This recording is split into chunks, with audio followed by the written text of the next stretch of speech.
The vision classes bye Ajay sir में आप सभी का स्वागत है। एक बार फिर हम नए वीडियो लेकर आए हैं पृथ्वी के आंतरिक संरचना। पृथ्वी के आंतरिक संरचना के बारे में अगर ध्यान दें तो बहुत सारे प्रतियोगी परीक्षाओं में यहाँ से प्रश्न आए हुए हैं और उसी पर आज हम लोग प्रतियोगी परीक्षाओं को उसमें आए हुए प्रश्नों को दृष्टि से देखते हुए हम उस पर ज़्यादा से ज़्यादा फोकस करेंगे। तो पृथ्वी के आंतरिक संरचना को अगर जानना है तो हमें कई माध्यमों का सहारा लेना पड़ेगा। जैसे क्या होता है कि एक प्रत्यक्ष रूप से, तो प्रत्यक्ष रूप से अगर हम देखें तो प्रत्यक्ष रूप से अगर आता है तो कौन कौन सा, तो ज्वालामुखी हो गया, उल्कापिंड हो गया, भूकंप हो गया। इन कुछ घटनाओं से हम क्या कर सकते हैं कि पृथ्वी के आंतरिक संरचना के बारे में जान सकते हैं। तो ये कुछ कारण हुए। उसके बाद अप्रत्यक्ष कारणों में अगर हम देखें कि पृथ्वी के आंतरिक संरचना को जानने के लिए अप्रत्यक्ष रूप से कौन से स्रोत होते हैं, तो उसमें हो सकता है कौन सा, टेम्परेचर, प्रेशर और डेंसिटी, यानी तापमान, घनत्व और दाब। ये तीन चीजें जो है यह एक स्रोत है जो पृथ्वी के आंतरिक संरचना को जानने में मदद करता है, सहयोग करता है। तो आइए चलते हैं हम लोग। अभी तक अगर हम ध्यान में रखें, ध्यान से देखें इसको कि पृथ्वी के अंदर की गहराई को, क्योंकि पृथ्वी की त्रिज्या 6000, अगर यहाँ देख लें कि पृथ्वी की यही त्रिज्या है और इसकी त्रिज्या कितनी है, तो 6371 किलोमीटर, यानी 6371 किलोमीटर जाना बड़ा ही मुश्किल है।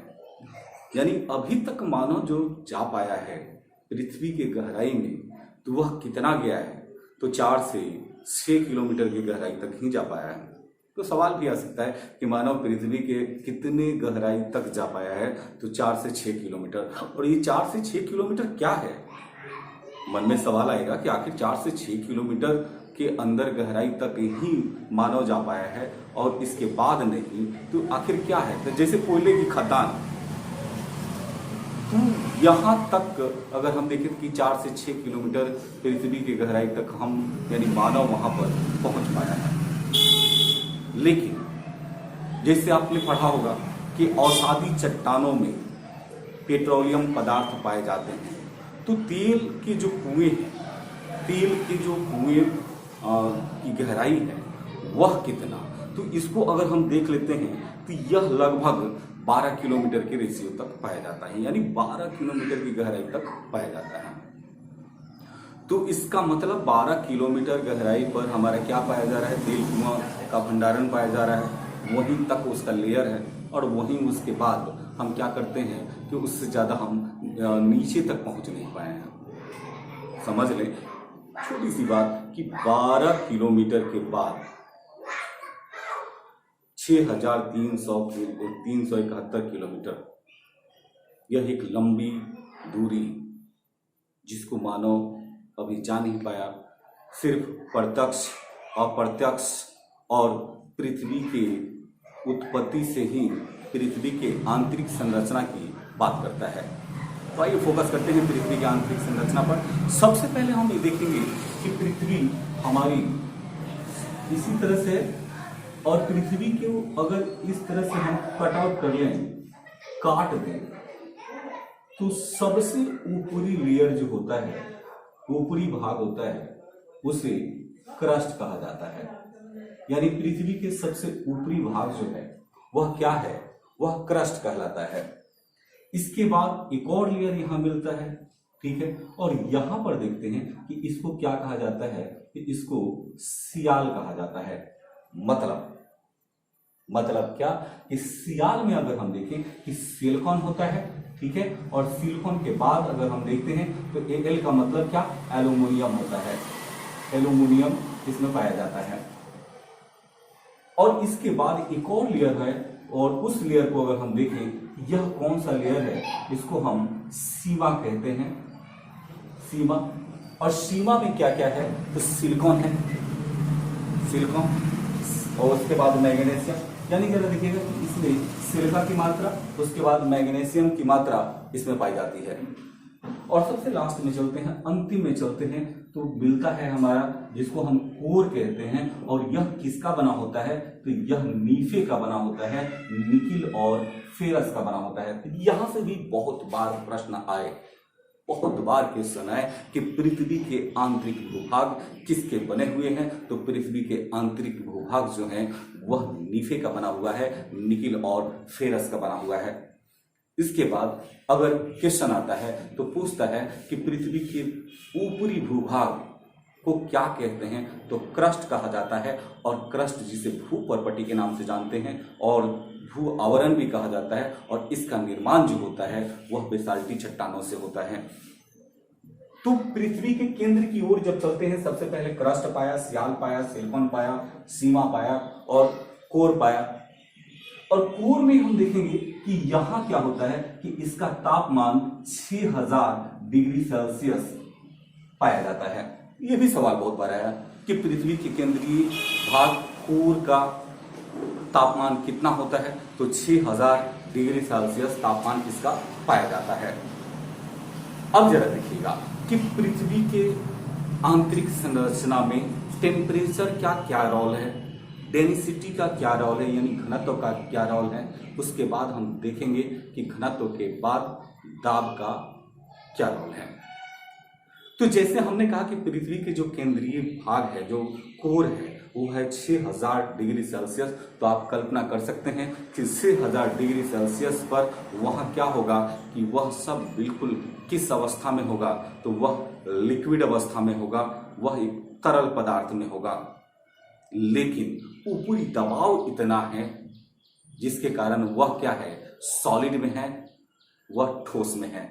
जरा देखिएगा कि वो जो है वह गैसियस अवस्था में है, लेकिन गैसियस अवस्था में होने के बावजूद भी अगर उसको हम देखें तो ऊपरी दबाव इतना है। और सबसे दबाव कहाँ? पृथ्वी के केंद्रीय भूभाग पर है, कोर पर है। और जब ज्यादा दबाव है तो क्या होगा कि वह सॉलिड अवस्था में होगा, यानी वो ठोस अवस्था में होगा। इसके बाद टेम्परेचर की बात कर लें तो टेम्परेचर भी ऊपर से जैसे जैसे नीचे की ओर जाते हैं, यानी प्रत्येक 32 मीटर की गहराई पर जाने के बाद क्या होता है कि 1 डिग्री सेल्सियस तापमान बढ़ जाता है। तो वैसे दिखाई क्या देता है कि टेम्परेचर भी जैसे जैसे नीचे की ओर जा रहे हैं वैसे वैसे बढ़ता जा रहा है। दाब की स्थिति देख लें, प्रेशर की स्थिति देख लें, तो जैसे जैसे नीचे की ओर हम जा रहे हैं वैसे वैसे क्या हो रहा है कि प्रेशर भी बढ़ता जा रहा है। डेंसिटी घनत्व की बात कर लें तो घनत्व भी ऊपर से नीचे की ओर जाने के बाद धीरे धीरे क्या हो रहा है कि वो बढ़ता जा रहा है। मतलब ये तीनों चीज, प्रेशर हो गया, डेंसिटी हो गया यानी घनत्व हो गया, इसके बाद टेम्परेचर हो गया, अपने सतह पर जहां हम लोग खड़े हैं वहां से जैसे जैसे नीचे की ओर जाते हैं वैसे वैसे क्या होता है कि इसमें वृद्धि होता जाता है। तो एसएससी में भी बहुत सारे क्वेश्चन आए, हमने बीपीएससी में भी कई बार देखा कि बहुत सारे क्वेश्चन आए। ठीक है, इसके बाद होता क्या है कि जरा देखिएगा कि यह क्रस्ट है और क्रस्ट में भाग जो होंगे कौन कौन से होंगे।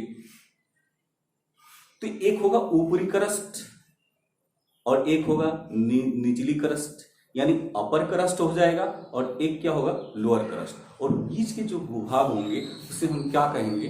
क्रस्ट कहेंगे। इस पर हम लोग नजर डालेंगे। अब यहां से देखिएगा कि सबसे ज्यादा हमारा काम क्या है कि आपकी जो प्रतियोगी परीक्षाओं में जो प्रश्न आए हुए हैं उस प्रश्नों को कवर करते हुए हम आगे बढ़े।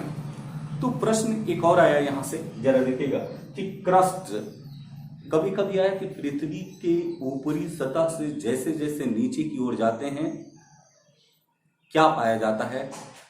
सजाएं। तो ये ध्यान रखना है कि सबसे पहले क्रस्ट, क्रस्ट के नीचे क्या? सियाल, सियाल के नीचे क्या? सीमा, और सीमा के नीचे क्या? यानी सबसे अंतिम में क्या? तो कोर। और कोर किसका बना होता है? नीचे का। एक प्रश्न तो ऐसा। एक और आता है कि सियाल और सीमा को मिला के हम क्या कहेंगे? उसको मेंटल कहा जाता है। तो दो चीजों को जब मेंटल कर दिया गया तो सबसे ऊपर क्या है? क्रस्ट। ठीक है, इसके बाद हमारा कौन हो गया? मेंटल, और सबसे लास्ट में क्या हो गया? कोर। यहां से भी अगर प्रश्न बनता है, यहां से क्वेश्चन आएगा कि निम्नलिखित में से कौन क्रम से हैं, बताएं। तो पृथ्वी के सतह से सबसे ऊपरी भाग क्रस्ट, मेंटल और नीचे कौन सा, कोर, जो नीफे का बना होता है। अब यहां से देखिएगा कि यहां एक क्रस्ट है, क्रस्ट जिसका घनत्व कितना होता है 2.9 ग्राम प्रति सेंटीमीटर क्यूब, यानी क्रस्ट का घनत्व अगर देखते हैं तो 2.9 ग्राम प्रति सेंटीमीटर क्यूब होता है। मतलब क्या है, मतलब क्या है कि यह 3 ग्राम प्रति सेंटीमीटर क्यूब होता है। क्रस्ट को हमने देखा कि लगभग यह 3 ग्राम प्रति सेंटीमीटर क्यूब होता है। ऐसा क्यों? क्योंकि यह कहीं कम होगा, कहीं ज्यादा होगा और एक जैसा यह नहीं होता है। इसके घनत्व भिन्न भिन्न होते हैं, लेकिन औसत मान लिया गया कि 2.9 ग्राम प्रति सेंटीमीटर क्यूब इसका घनत्व होता है। इसके बाद जैसे क्रस्ट के नीचे जाते हैं तो एक आता है मेंटल, और मेंटल के घनत्व कितने होते हैं, ये भी सवाल आया कि मेंटल का घनत्व कितना होगा। तो 2.9 से मतलब देखिएगा कि क्रस्ट से नीचे की ओर, यानी क्रस्ट से नीचे की ओर, यानी 2.9 से नीचे, यानी कि बोल क्या रहा है कि जैसे जैसे हम नीचे जा रहे हैं वैसे वैसे घनत्व बढ़ता जा रहा है, वैसे वैसे घनत्व बढ़ता जा रहा है। तो 2.9 से, यानी 2.9 से 4.4 ग्राम प्रति सेंटीमीटर क्यूब होता है। किसका? तो मेंटल का घनत्व होता है। तो सवाल आएगा कि मेंटल का घनत्व कितना, तो 2.9 से कितना, 4.4, यानी सबसे उच्च इसकी कितनी हो गई 4.4 ग्राम प्रति सेंटीमीटर क्यूब, और सबसे निम्न कितनी हो गई तो 2.9 ग्राम प्रति सेंटीमीटर क्यूब। इसके बाद क्या हुआ, आइए चलते हैं। कोर सबसे नीचे जब चले जाते हैं, सबसे नीचे चले जाते हैं तो कोर, और उसका घनत्व कितना होता है, तो उसका घनत्व अगर हम देखें तो 11 से लेकर 13 ग्राम प्रति सेंटीमीटर क्यूब होता है। 11 से 13 ग्राम प्रति सेंटीमीटर क्यूब होता है। और यहां से 2 सवाल हमने कई बार देखे हैं, जैसे पूछता है कि पृथ्वी का औसत घनत्व क्या है, पृथ्वी का औसत घनत्व क्या है। ये सीडीएस में भी पूछा, यूपीपीसीएस में भी पूछा और बिहार में ही पूछा है। तो पृथ्वी का औसत घनत्व 5.5 ग्राम प्रति सेंटीमीटर क्यूब है, ठीक है। लेकिन कभी कभी क्वेश्चन पूछा कि पृथ्वी का सबसे उच्च घनत्व कितना है, तो पृथ्वी का सबसे उच्च घनत्व कितना होता है 13 ग्राम प्रति सेंटीमीटर क्यूब होता है। तो ये डेंसिटी की बात हो गई, घनत्व का हो गया, ठीक है। इसके बाद हम आगे चलते हैं, आगे की ओर कुछ डायग्राम हमने तैयार करके रखी है ताकि आपको क्या हो, कम समय में ज्यादा हम आपको कुछ दे पाए। तो आइए मेरे साथ बने रहें। सबसे पहले हम देखते हैं कि यही हमने पृथ्वी के कुछ हिस्सों को काट लिया, मतलब यहां से लेकर यहां तक अगर हम देखें तो यह पृथ्वी का रेडियस है, यह पृथ्वी की त्रिज्या है, यही पृथ्वी की त्रिज्या है। और पृथ्वी के ऊपरी सतह को देख लें तो इसको हमने कहा था कि यह क्या है कि क्रस्ट है। और क्रस्ट को हमने बताया आपको कि क्रस्ट को 2 भाग है, और एक भाग जो ऊपरी क्रस्ट कहा जाता है यानी अपर क्रस्ट कहा जाता है, और उसके ठीक नीचे निचली लाइन है, निचली रेखा है, और इसे निचला क्रस्ट कहते हैं यानी लोअर क्रस्ट कहा जाता है। यानी क्रस्ट के ऊपर एक लेयर पाया जाएगा जिसे अपर क्रस्ट कहेंगे, और उसके नीचे पाया जाएगा जिसे हम लोअर क्रस्ट कहते हैं। इसके बाद जरा देखिएगा कि यहाँ यह क्रस्ट पाया जा रहा है, और इसी क्रस्ट पर क्या है जरा देखें, यह उठा हुआ भूभाग महाद्वीप है, और नीचे गिरा हुआ भाग यह क्या है कि महासागरीय भाग है, ठीक है। मतलब जरा देखिएगा कि यहां से अगर यहाँ का डिस्टेंस देख लें, दूरी देख लें, एक औसत गहराई देख लें, तो महाद्वीपीय भूभाग की जो औसत गहराई होंगे वह सर्वाधिक होगा। लेकिन अगर महासागरीय भाग को देखें यानी महाद्वीपीय भाग की गहराई में अंतर होगा, ज्यादा डिस्टेंस होगी, ज्यादा दूरी होगा। लेकिन महासागरीय स्थल को देख लें तो यहाँ पर क्या होता है कि वहां अगर दोनों के बीच अंतर देखें तो सबसे कम अंतर होता है। क्यों? क्योंकि गहराई सबसे कम होती है। अब जरा देखिएगा कि जो ज्वालामुखी का उद्गार होगा, ज्वालामुखी आएंगे, वो कहां से आएंगे, तो ये इसके ठीक नीचे क्या होता है कि ये जो हमने भूभाग दर्शाया है इसको हम कहते हैं दुर्बलता मंडल। जरा देखिएगा कि ठीक क्रस्ट के निचला वाला भाग, ये जो आपने देखा, इसको हम कहते हैं दुर्बलता मंडल। और अंग्रेजी में क्या कहते हैं? अंग्रेजी में कहते हैं एस्थीनोएस्फीयर। क्या कहते हैं? एस्थीनोएस्फीयर। यानी जरा देखिएगा कि दुर्बलता मंडल के नीचे एस्थीनोएस्फीयर, यानी उसी को एस्थीनोएस्फीयर कहते हैं। और एस्फीयर के बारे में हम लोग जानते हैं कि जब हम पृथ्वी के ऊपरी सतह से ऊपर की ओर जाते हैं तो बहुत सारे एस्फीयर पाए जाते हैं, जिस पर अगले वीडियो में हम लोग चर्चा करेंगे। तो ये दुर्बलता मंडल है और दुर्बलता मंडल को एस्थीनोएस्फीयर कहा जाता है। अब यहां जरा देखिएगा कि ये जो है, यहां जो कण होंगे वह क्या होंगे कि वह थोड़ी सी डिस्टेंस पर होंगे, दूरी पर होंगे। और यहाँ लिक्विड अवस्था में पाए जाने का मुख्य कारण क्या है? क्योंकि इसके बीच गैपिंग हो जाती है और उसमें जल भरा होता है। अब जरा देखिएगा कि यहाँ से ही ज्वालामुखी का उद्गार होगा, यहाँ से ही ज्वालामुखी निकलता है, जो अगले टॉपिक में हम लोग बात करेंगे ज्वालामुखी पर। ठीक है, तो सवाल यहाँ क्या बन जाता है कि आखिर ज्वालामुखी का उद्गार कहां से होता है, किस मंडल से होता है? तो एस्थीनोएस्फीयर से होता है, दुर्बलता मंडल से होता है, एस्थीनोएस्फीयर से होता है। आइए इसके बाद देखते हैं कि जब यहां से थोड़ी सी क्रस्ट की बात कर ले, ये जो क्रस्ट है, तो क्रस्ट के बीच यानी अपर क्रस्ट और लोअर क्रस्ट के बीच जो है डिस्टेंस क्या है? तो ज्यादा डिस्टेंस नहीं है, 35 किलोमीटर, यानी 35, जहां से हमारा धरातल शुरू होता है वहां से नीचे यानी 35 किलोमीटर की रेशियो तक क्या पाया जाता है? क्रस्ट, भू परपटी पाया जाता है, भू आवरण पाया जाता है, जो बेसाल्टी चट्टानों का बना हुआ है। तो 35 किलोमीटर। ठीक है, इसके बाद जरा देखिएगा कि ये जो यहां से अगर हम चलेंगे और यहां से जब नीचे की ओर जाएंगे 120 किलोमीटर के रेंज तक जाएंगे, 120 किलोमीटर के रेंज तक जाएंगे, तो एक दुर्बलता मंडल प्राप्त होगा, एस्थीनोएस्फीयर प्राप्त होगा। तो एस्थीनोएस्फीयर का अगर हम देख लें कि एस्थीनोएस्फीयर उसकी डिस्टेंस कितनी है, तो कितना है? 120 यानी 120 किलोमीटर के विस्तार तक कौन पाया जाता है? तो 120 किलोमीटर के विस्तार तक हम देखते हैं कि 120 किलोमीटर के विस्तार तक जब पाया जाएगा कौन सा? तो दुर्बलता मंडल एस्थीनोएस्फीयर पाया जाता है। इसके बाद जरा देखिएगा कि यहां से लेकर यहां तक अगर चले तो 700 किलोमीटर तक एक मेंटल का आवरण पाया जाएगा, 700 किलोमीटर। इसके बाद अगर हम देखते हैं कि एकदम लोअर मेंटल तक अगर हम चले जाएं तो 2900 किलोमीटर का रेंज हो जाता है, यानी 2900 किलोमीटर का रेंज तक हमारा मेंटल यानी लोअर मेंटल पाया जाएगा। लेकिन अपर वाला हमने बताया था 700 किलोमीटर का रेंज है। ठीक है, इसके बाद यहां से लेकर यहां तक अपने कोर तक, यहां से लेकर यहां तक अगर देखें तो ये कितना है? तो 6371 किलोमीटर जो पृथ्वी का रेडियस है। और यही हमारा जो है नीफे का बना है, निकिल और फेरस का बना है, जो बिल्कुल हॉट है, बिल्कुल गर्म है। तो हमने ये बात कर ली कि इसको कोर कहते हैं।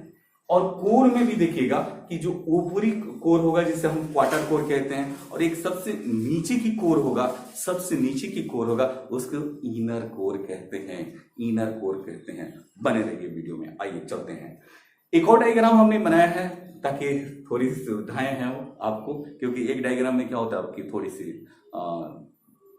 विजुअलाइजेशन अच्छा नहीं होता। आइए चलते हैं।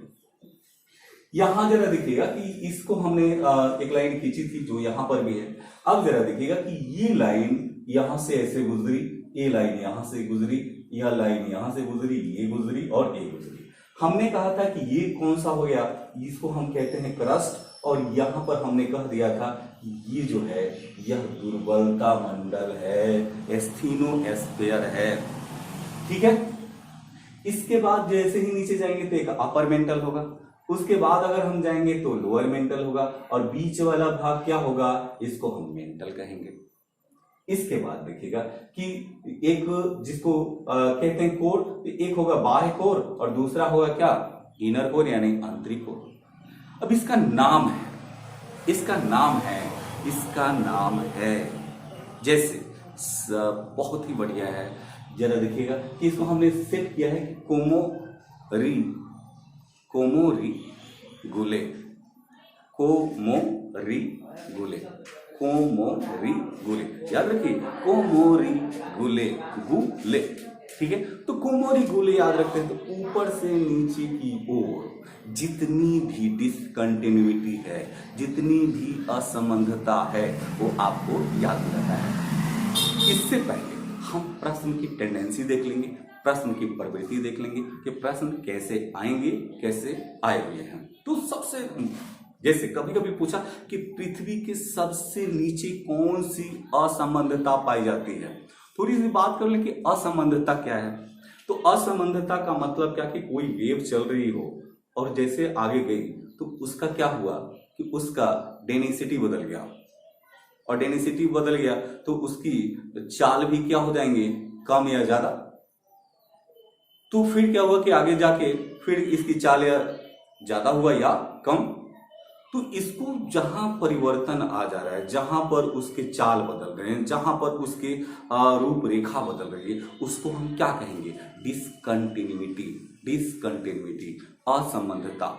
ऐसे हमारे असंबद्धता हैं जिसको हमने कहा कोमोरी, कोमोरी, कोमोरी गुले, ठीक है। बहुत बढ़िया ट्रिक सेट किया हूं, यहां नहीं बोल रहा हूं, क्लास में आप लोगों को बोलूंगा। तो कोमोरी गुले। अब सबसे पहले देखिएगा कि यहां सबसे ऊपरी भूभाग में, सबसे ऊपरी भूभाग में अगर हम देखें तो कौन सा पाया जाता है, कोनार्ड रेखा पाई जाती है, कोनार्ड लाइन पाई जाती है।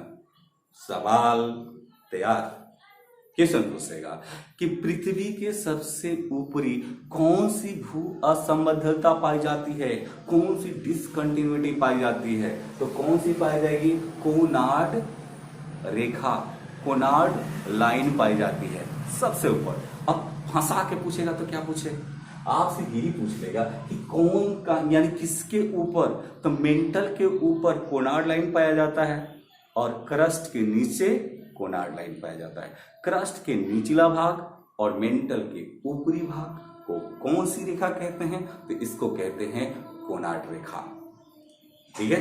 आगे चलते हैं। इसके बाद देखिएगा कि अपर मेंटल और लोअर मेंटल, जरा देखिएगा कि अपर मेंटल, लोअर मेंटल, इसका मतलब बीच में क्या, mantle. Upper mantle, lower mantle, बीच में क्या हो जाएगा, लोअर में यानी मेंटल। तो इस मेंटल, इस लाइन को क्या कहेंगे, इस लाइन पर कौन सी रेखा गुजरती है, तो इस यहां पर अगर देखिएगा कि यहां से जो रेखाएं गुजरेगी उससे क्या कहेंगे, इस डिसकंटिन्यूटी को क्या कहेंगे, इस असंबद्धता को क्या कहेंगे, तो इसको कहा जाता है मोहो असंबद्धता।